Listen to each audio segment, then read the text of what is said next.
The air inside the massive studio complex was thick with dust and the hum of heavy machinery. It was late in the day, the kind of hour where exhaustion starts to blur the edges of everyone's vision, but the energy on the set remained electric. They were filming the climax of the movie, a sequence that required every ounce of physical strength the cast and crew could muster. In the center of all the chaos was Keanu. He wasn't sitting in a luxury chair or hiding in a trailer. He was right there in the middle of the concrete floor, covered in fake dirt and sweat, waiting for the next cue. To anyone watching, it looked like just another day on a blockbuster set. There were cables snaking across the floor like snakes, cameras zooming around on cranes, and people in headsets shouting instructions. But if you looked closely at the lead actor, you could see something was slightly off. Keanu is known for doing his own stunts, for throwing his body into the work with a kind of reckless abandon that worries the producers but thrills the fans. He has broken bones, torn ligaments, and gotten countless bruises for the sake of making a scene look real. He treats pain like an old, annoying friend that he just has to tolerate. But today, that friend was becoming more hostile than usual. It started as a dull throb in his side, deep near his stomach. He had felt it when he first woke up, but he had ignored it, swallowing a couple of painkillers and washing them down with lukewarm coffee. He assumed it was just a pulled muscle from the previous week's fight choreography. As the day went on, however, the sensation changed. It sharpened. Every time he took a deep breath, there was a jagged little stab that made him want to wince. He didn't wince, though. That's not who he is. Instead, he just breathed a little shallower and kept his face neutral. The stunt coordinator called for everyone to get into position. This was the big one. It involved a high fall and a rough landing on a padded mat that looked harder than it actually was. Keanu nodded, tightening the laces on his boots. He stood up, and for a second, the room seemed to tilt just a fraction of an inch. He grabbed the edge of a prop table to steady himself, closing his eyes for a split second until the world stopped spinning. A young intern standing nearby noticed the hesitation and asked if he was okay. Keanu looked at him, offered a small, tired smile, and said he was just getting into the zone. He didn't want to worry anyone. He didn't want to be the reason production stopped. Action! The director shouted through the megaphone. Keanu moved. He sprinted across the stage, his boots slamming against the ground. He leaped over a barrier, tumbled through the air, and hit the mat. The impact was jarring. Usually, he would bounce right back up, ready for the next camera angle. This time, he didn't bounce. He landed and curled slightly inward, his hand instinctively pressing against his left side. The pain that shot through him was blinding. It wasn't a sore muscle. It felt like something inside had torn loose. It was a hot, searing flash that stole the air from his lungs. For a moment, there was silence on the set. The crew watched, thinking he was acting, thinking this was part of the performance. But then he didn't get up. He stayed there, knees on the floor, head hanging low, his breathing coming in short, ragged gasps. "Cut!" the director yelled, but there was already movement on the floor. The stunt team ran toward him. Keanu tried to wave them off. He tried to stand up, to force his legs to work, but his body refused to cooperate. A cold sweat broke out across his forehead, mixing with the dirt and grime. He felt lightheaded, the edges of his vision turning dark. He could hear voices around him, but they sounded like they were coming from underwater. He felt hands helping him to lie down on his back. He looked up at the blinding studio lights, seeing the silhouette of the medic leaning over him. "Hey, stay with us," the medic said, checking his eyes with a small flashlight. "Tell me where it hurts." Keanu didn't want to make a scene. He really didn't. He tried to speak, to tell them it was just a cramp, but all that came out was a groan. He pressed his hand harder against his side, trying to put pressure on the fire that was burning inside him. The medic gently moved his hand away to press on the area. The moment he touched the spot, Keanu's whole body stiffened, and he let out a sharp hiss of pain. The medic's face went serious. He looked up at the assistant director and shook his head slightly. This wasn't a stunt injury. This was something internal. This was bad. They decided they couldn't move him to the medical trailer. They needed an ambulance. The news spread through the set like a ripple. People put down their equipment. The extras stopped talking. The atmosphere shifted from a busy workplace to a room full of worried friends. Keanu has a way of making everyone feel like they matter, from the director to the person sweeping the floor. Seeing him lying on that mat, pale and shaking, was terrifying for everyone who knew him. While they waited for the ambulance, Keanu focused on controlling his breathing. He looked up at the faces crowded around him. He saw the fear in their eyes, and it bothered him. He didn't want them to be scared. He used what little strength he had left to reach out and pat the arm of the stunt coordinator who was kneeling beside him, looking devastated. "I'm sorry," Keanu whispered, his voice rough and quiet. "I messed up the shot." The stunt coordinator looked like he might cry. "No, man, you didn't mess up anything. Just relax. Help is coming." It was a classic Keanu moment. Even when he was the one hurting, even when he was the one being loaded onto a stretcher, he was worried about the movie.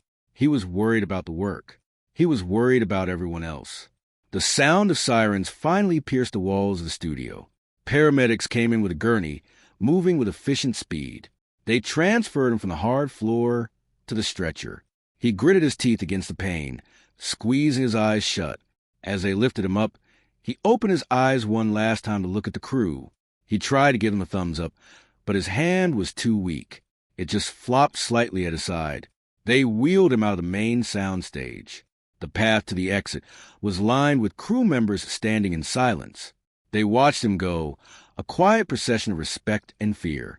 There was no noise except for the squeak of the gurney wheels and the steady beep of the heart monitor attached to his finger. They reached the exit, which was covered by a clear plastic sheet to keep the dust out. The paramedics pushed through it. They loaded him into the back of the waiting ambulance. The bright lights of the vehicle were harsh compared to the dim studio. Once he was secured, the heavy back doors were shut, sealing him inside. Inside the set, the silence remained. The director looked at the spot where Keanu had been lying just moments before. The mat was still indented from his fall. The coffee cup he had been drinking from was sitting on a crate, half empty. The realization hit everyone hard. The invincible action hero, the man who seemed to be made of iron, was just human after all. And right now, that humanity was in serious trouble. No one knew what was wrong, but the look on the medic's face told them all they needed to know. This was not a simple injury. This was a fight for life, and the results of this day were about to change everything. The ride to the hospital was a blur of motion and noise, but inside the back of the ambulance, time seemed to stretch out and slow down. The siren wailed in a rhythmic cycle that echoed in Keanu's ears, mixing with the thumping of his own heart. He lay on the narrow stretcher, staring up at the metal ceiling of the vehicle. Every time the driver turned a corner or hit a bump, his body shifted slightly, sending a fresh wave of agony through his side. It felt like a hot knife was twisting deep inside his abdomen, relentless and cruel. A young paramedic sat beside him, monitoring the vitals on a small screen. The man was focused, his eyes darting between the monitor and Keanu's face. "Stay with me," the paramedic said, his voice calm but firm. He squeezed Keanu's arm gently. "We're almost there. Just keep looking at me." Keanu nodded slowly. He wanted to be strong, to tell the guy he was fine, but the pain was stealing his ability to speak. He felt a strange sense of detachment, as if he were watching this happen to someone else. This was the same person who had jumped off skyscrapers in movies, who had fought bad guys with endless energy. Yet here he was, strapped down, feeling fragile and breakable. The flashing lights of the ambulance painted the inside of the vehicle in red and blue strobes, making everything feel surreal. He closed his eyes for a moment, trying to find a quiet place in his mind, but the pain dragged him back every time. When the vehicle finally stopped, the sudden lack of movement was almost jarring. The back doors flew open and cool night air rushed in. Keanu felt the stretcher being pulled out, the wheels clattering onto the pavement. He looked up and saw the bright, artificial lights of the emergency room entrance looming above him. It was a massive building, looking like a fortress at night. Automatic glass doors slid open as they approached, welcoming him into a world of antiseptic smells and hurried footsteps. They wheeled him inside, and the atmosphere changed instantly. The quiet drama of the ambulance ride was replaced by the chaotic symphony of a busy ER. There were people shouting, monitors beeping, and phones ringing. It smelled strongly of disinfectant and coffee, a smell that instantly makes everyone feel anxious. Keanu kept his eyes open, watching the ceiling tiles speed by as they rushed him down a long hallway. He saw faces looking down, doctors, nurses, orderlies, but they were blurry shapes against the harsh white lights. They didn't take him to a private room or a VIP suite. In the ER, there is no special treatment for emergencies. They brought him into a large bay divided by long curtains. It was an open space, filled with the sounds of other people suffering. He could hear someone groaning in the cubicle next to him, and further away, a child was crying. It was a raw, unfiltered look at humanity. They transferred him from the ambulance stretcher to a hospital bed, a movement that made him grit his teeth and gasp. The pain was getting sharper, more demanding. A nurse in blue scrubs immediately began hooking him up to machines. She was efficient, moving with a practiced speed. She placed an oxygen mask over his face, telling him to breathe deeply. The air was cool and dry. She stuck sensors on his chest and started in 4-line in his arm. He watched her face. She was concentrating, her brow furrowed. She didn't ask for an autograph. She didn't mention his movies. To her, he was just a patient in critical condition who needed help. "We need to get some scans," she said softly, checking the fluid bag hanging by the bed. "The doctor will be right here." Keanu reached up and pulled the oxygen mask down slightly so he could speak. "Thank you," he whispered. His voice was raspy and weak. "I know you guys are busy." The nurse paused for a second, looking him in the eyes. She seemed surprised by his gratitude. "It's okay," she said, her expression softening. "You just rest. We've got you." A moment later, a doctor walked to the gap in the curtain. He was older, with silver hair and tired eyes, holding a clipboard. He didn't waste any time with pleasantries. He began to examine Keanu's stomach, pressing gently with his fingers. When he reached the spot on the left side, Keanu's body jerked involuntarily, and a cold sweat broke out across his forehead. He couldn't stop the groan that escaped his lips this time. The doctor's face became very serious. He exchanged a look with a nurse that Keanu couldn't quite read, but it made his stomach drop even further. "We need to move fast," the doctor said, his voice low. "Let's get him to imaging. Now." While they prepared to wheel him out for a CT scan, Keanu lay still, focusing on the pattern of the curtain beside him. It was a boring beige color with small geometric shapes. He thought about the people on the other side of that thin fabric. He could hear an elderly man coughing, a sound that rattled deep in his chest. Keanu realized that in this place, fame meant nothing. Money didn't matter.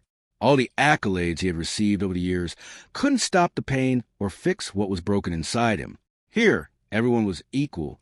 Everyone was just flesh and blood, hoping for a chance to heal. They wheeled him out of the bay and down the long, cold corridors again. The lights passed by overhead like stars moving at warp speed. He felt small. The vastness of the hospital made him feel like a child. He thought about his family, the people he had lost over the years, and a wave of sadness mixed with the physical pain. He fought to keep it together, to not let the tears fall. He didn't want to be the actor crying in the hospital. He wanted to be the man who endured. They arrived at the scanning room. The machine was a massive white donut, humming with energy. They slid him into the center of it on a narrow table. It was claustrophobic.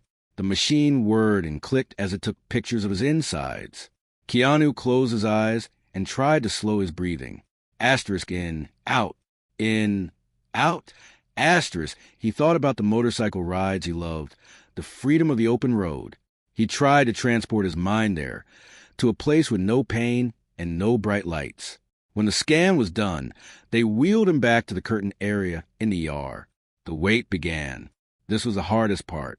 The immediate rush of action had paused, and now there was just the waiting. The pain was still there, a constant, throbbing companion. He could see the doctor and nurse talking quietly outside the curtain, looking at a computer screen. He saw the doctor point at something, then shake his head slowly. Keanu watched them, a sense of dread settling in his stomach. He had been in tough spots before, but this felt different.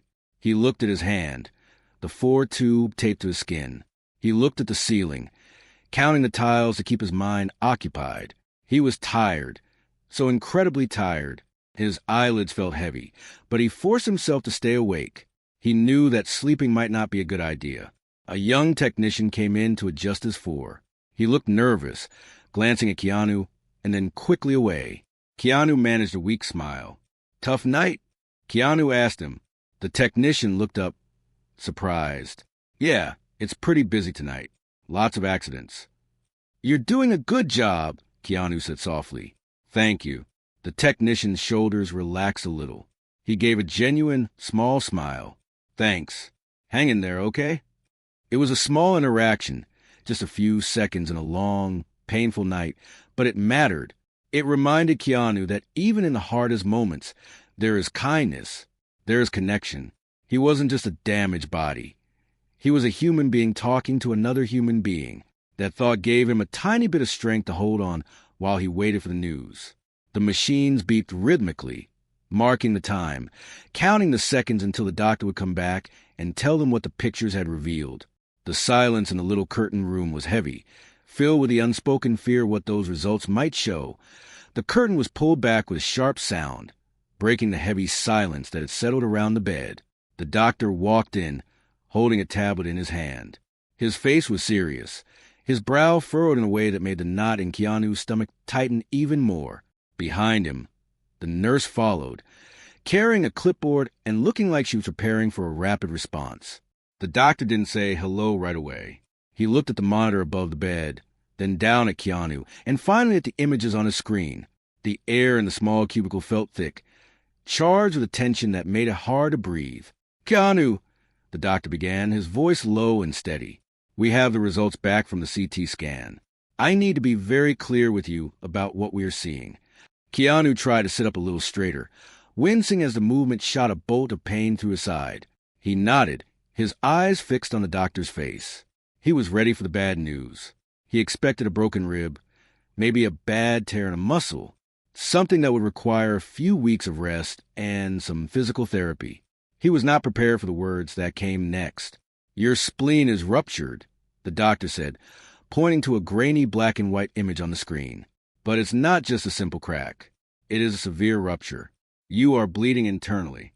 Furthermore, there are contusions on your kidney and some tearing in the surrounding tissue."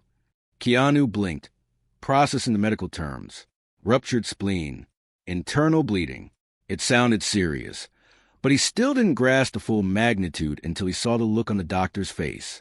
The physician looked confused, almost bewildered. He looked back at the screen, then at Keanu again, as if he were seeing a ghost. "I have been in emergency medicine for over 20 years, the doctor continued, shaking his head slowly. "I see injuries like this in car accidents. I see this when someone falls off a ladder or is in a high-speed motorcycle collision. People who come in with this level of damage are usually unconscious when they arrive. They are barely able to breathe." The doctor paused, leaning in closer. "You walked into the ambulance. You were talking. You were coherent.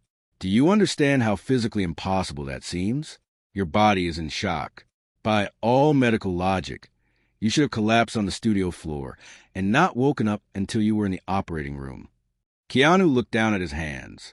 They were trembling slightly, not from fear, but from the sheer exhaustion his body was finally admitting to.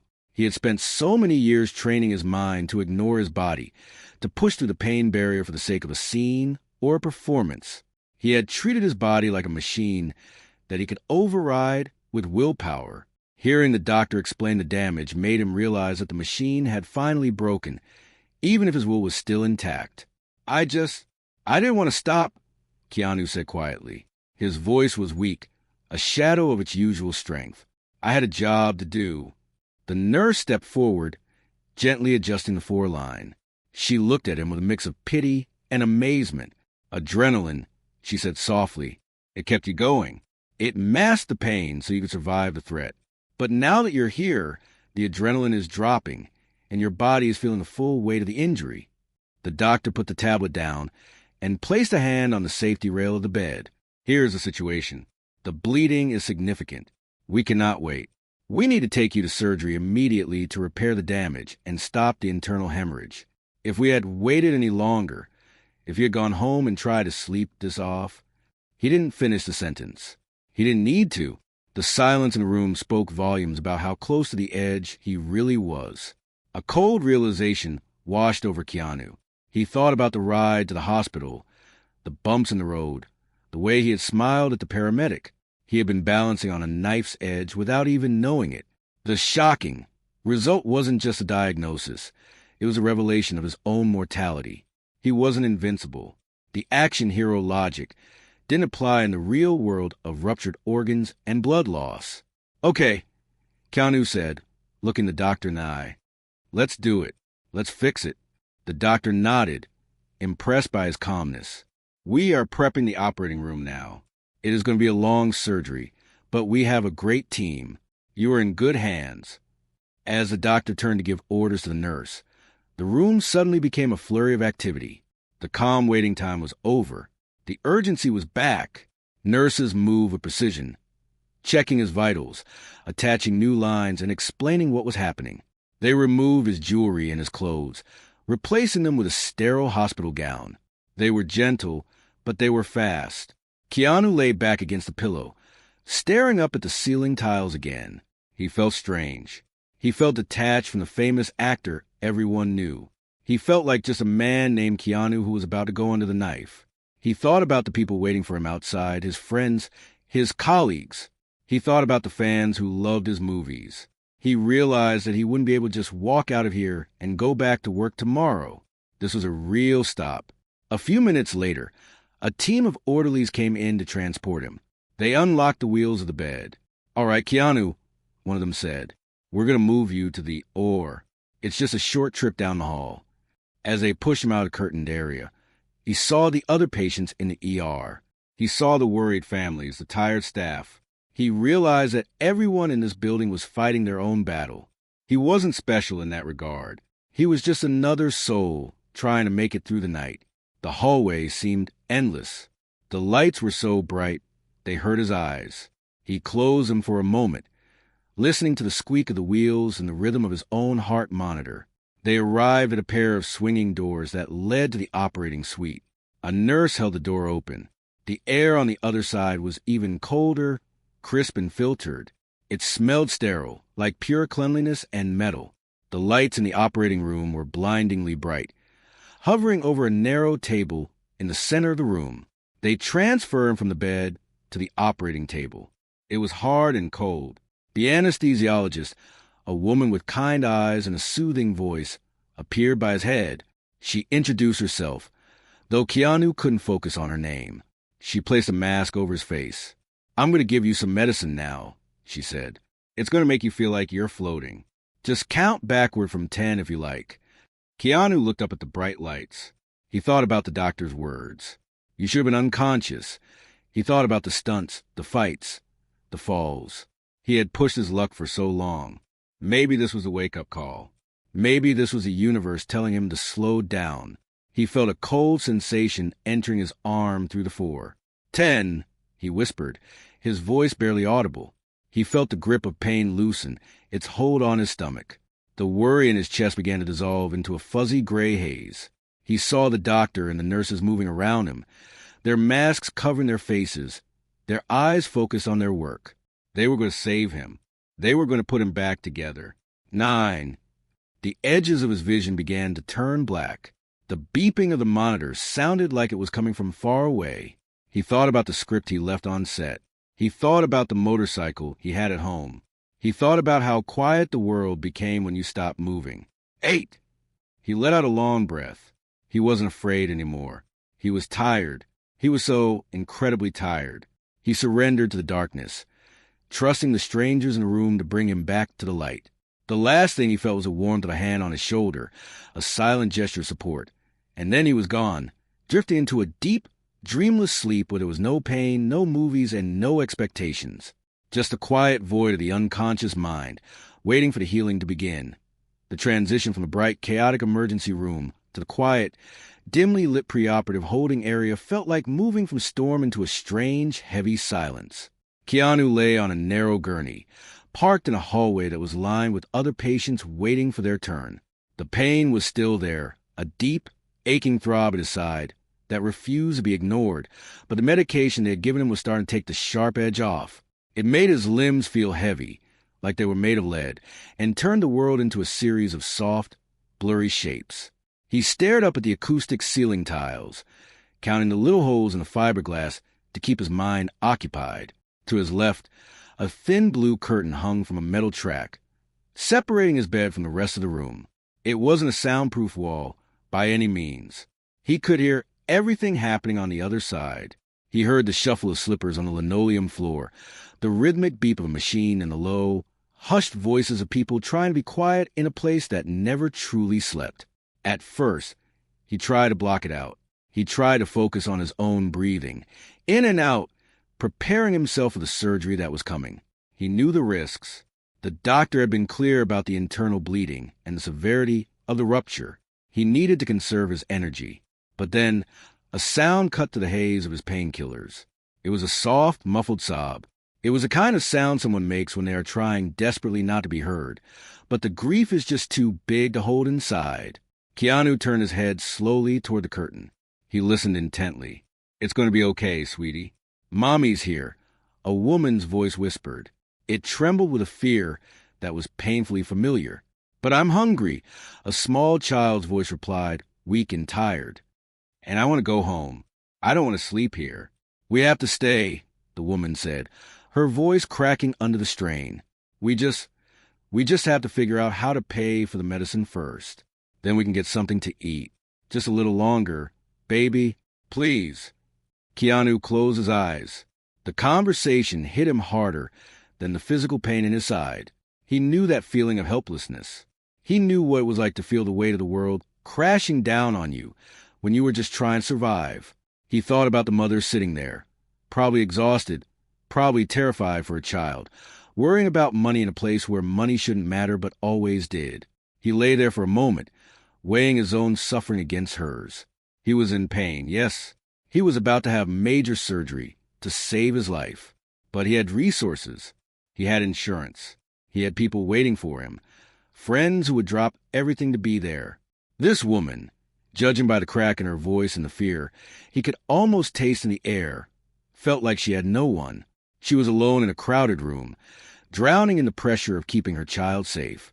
He couldn't just lie there.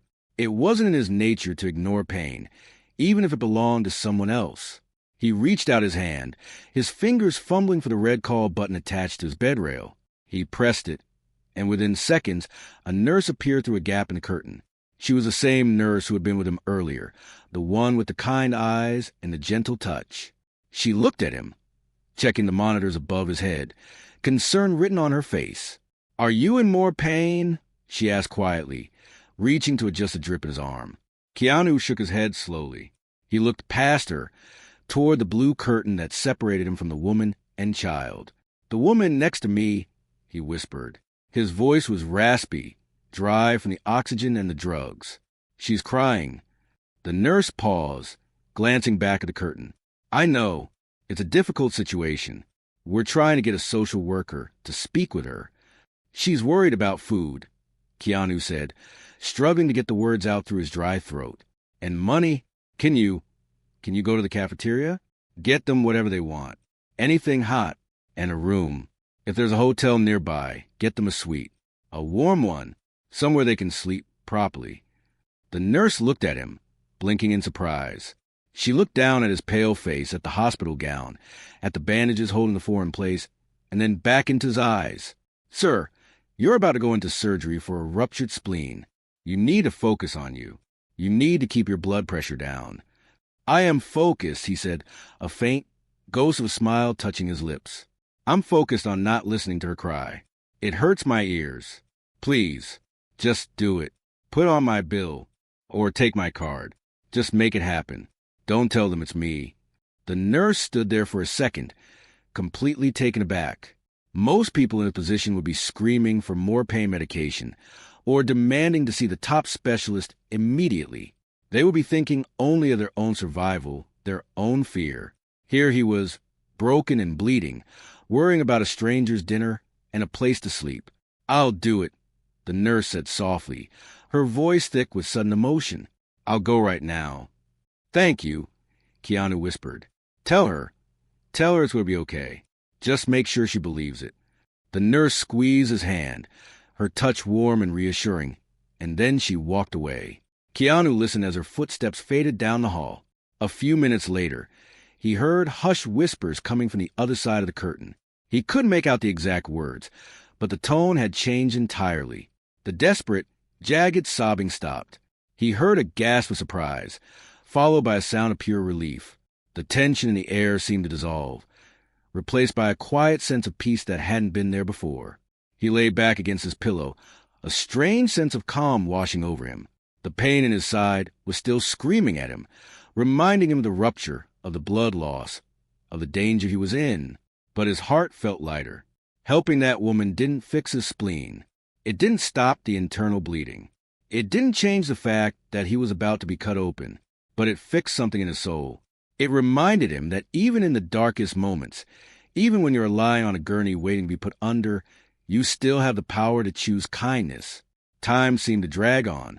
He waited there for what felt like hours, though it was probably only 30 minutes. He could hear the hustle and bustle of the hospital preparing for his surgery. He heard the clinking of metal instruments being prepared in the distance. He heard the low murmur of the doctors reviewing his case one last time. They were talking about him, discussing the intricate repair work they needed to do to put him back together. He thought about the headlines that would probably hit the internet in the morning.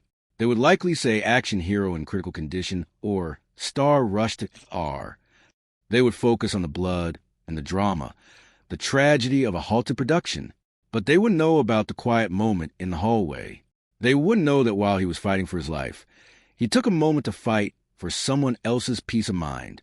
That was the real story, he thought, not the injury, the reaction to it. The anesthesiologist returned, wearing a blue cap and a mask. He was joined by the surgeon. They stood over him, their eyes kind but professional, ready to do their job. "Ready?" the surgeon asked. Keanu looked at them, then looked toward the blue curtain one last time. He could hear the child eating now, the crinkle of a snack wrapper, the soft sound of mother humming a gentle lullaby. The fear was gone from that little corner of the world. He had made a difference, however small.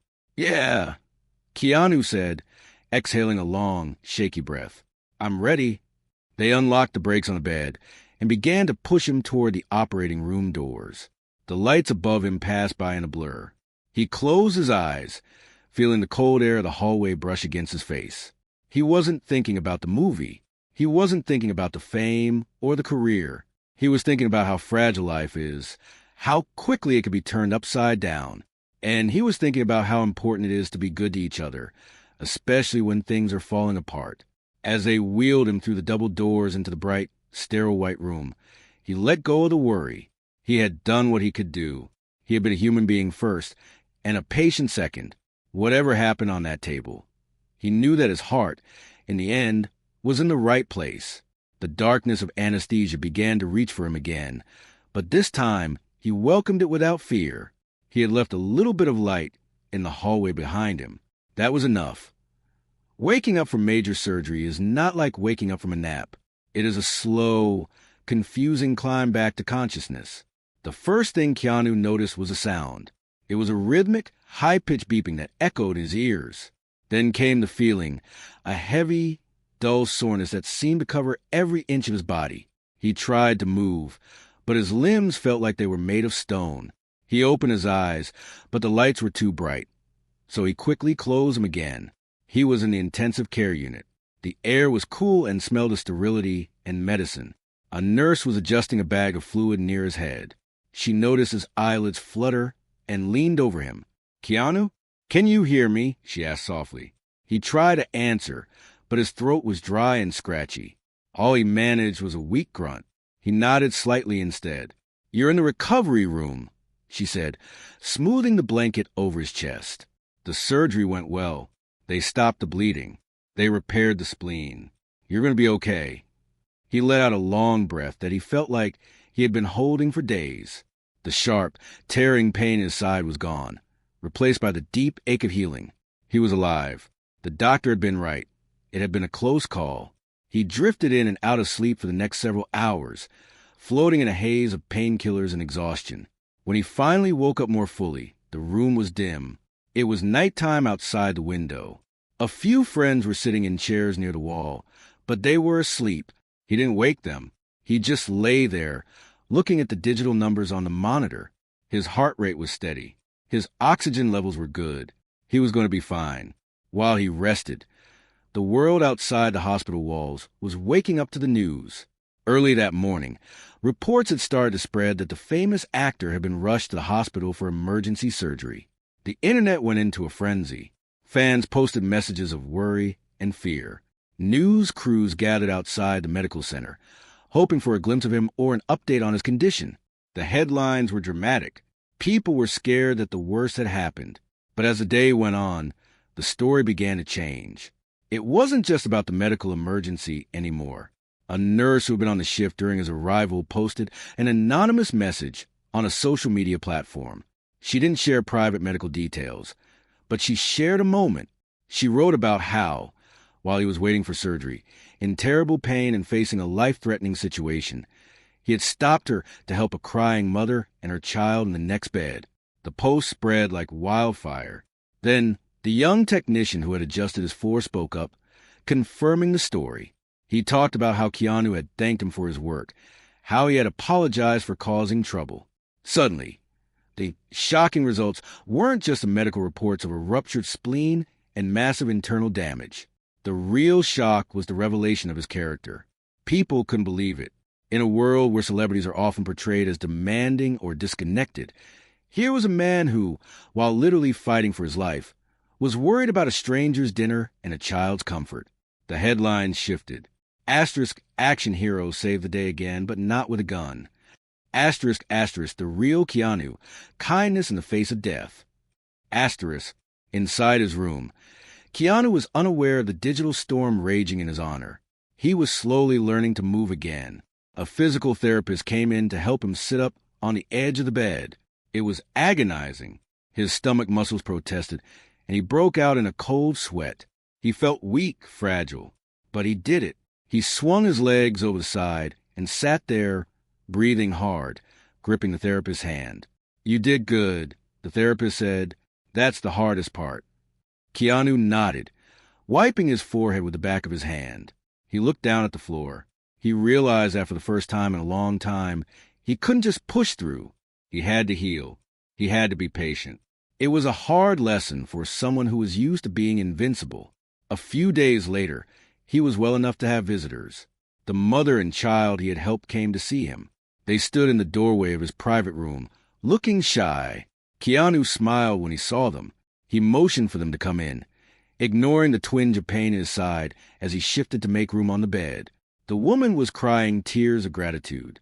She held his hand and told him that because of his kindness, her child had felt safe enough to sleep through the night. She told him that the hotel room he had paid for gave them a sanctuary when they had nowhere else to go. Keanu listened, squeezing her hand back. He didn't want praise. He just wanted to know they were okay. "I'm glad," he said softly. "I'm really glad." When they left, the room was quiet again. He picked up his phone. He usually avoided reading news about himself, but this time, his curiosity got the better of him. He scrolled through the comments on the news articles. He expected people to be dissecting his movie career or speculating about the accident. Instead, he saw thousands of messages from strangers. Asterisk, he's not just a movie star. He's a good man. Asterisk, this is why we love him. Asterisk, if he can be kind when he's dying, I can be kind today. Asterisk, he read the words and felt a lump form in his throat. He was shocked. He hadn't done it for attention. He had done it because it felt like the right thing to do. But seeing the impact it had on people, seeing how it inspired them to be a little kin to themselves, gave him a feeling he hadn't felt in a long time. It was better than any movie premiere. It was better than any award. The shocking result of his emergency trip wasn't that he was hurt. Everyone gets hurt eventually. The shock was that in a moment of pure vulnerability, he had shown the world his true strength. And that strength wasn't physical. It was the strength of his heart. On the day he was discharged, Keanu walked slowly out of the hospital. He wore a simple jacket and a baseball cap, trying to keep a low profile. He was still moving carefully, his steps a bit stiff, but he was walking on his own. A few fans were waiting outside, but they didn't scream or rush him. They stood quietly, holding flowers and cards. As he passed them, he stopped. He didn't just ignore them or wave from a distance. He walked over to them, wincing slightly as he bent down to sign an autograph. He looked them in the eyes, smiled his genuine, crooked smile, and thanked them for waiting. He took his time, making every person feel seen. He got into the back seat of the car, waiting for him. As the driver pulled away from the curb, he looked back at the hospital building one last time. It was a place of pain and fear, but also a place of humanity. He leaned his head back against the seat and closed his eyes. He was tired, but his spirit was full. The world now knew him not just as a tough guy who could take a punch, but as a human being who could give a hand when he needed one the most. And that, he realized, was the greatest role he would ever play.